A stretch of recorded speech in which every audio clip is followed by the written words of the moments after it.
In today's video, I am going to teach you how to build a meeting notes database. We will do this inside Notion by adding a ready-made template from the Notion Marketplace, then opening it and locating the key areas you will use for meeting notes and follow-ups. First, go to the Notion page called Getting Started. This is a common landing page where you can access Notion features and discover templates. Once you are there, look for the option labeled Explore and click it. Explore is where Notion surfaces templates and tools, so it is the fastest path to finding a meeting notes system without building one from scratch. After you open Explore, you will be taken to the Marketplace search. Click into the search field and type the word Highlight. As you type, Notion may show suggestions, but you want the full list.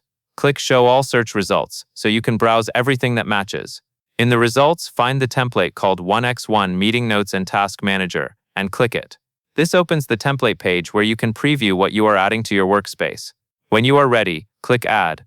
Notion will then ask where to place the template. Choose your workspace from the list, and select your main space so it is easy to find later.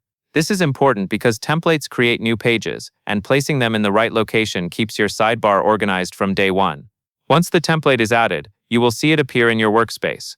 In the sidebar or the page list, click Highlight, then click 1x1 Meeting to open the main meeting hub. Inside the 1x1 Meeting page, click 1x1 Meeting again to enter the core area of the system. From here, click Meeting Notes. This is where the database for your notes lives, and it is designed to keep meetings consistent and searchable over time. Next, click Notes Taking. This section is where you will typically capture discussion points and outcomes in a structured way. Then click Start Here. This opens the guidance area included with the template, which helps you understand how the pages and databases are intended to be used. Finally, click Tasks. This is where follow-ups are tracked so action items do not get lost after the meeting ends. Keeping notes and tasks connected like this is what turns simple meeting notes into a reliable meeting notes database that covers everything you need to know.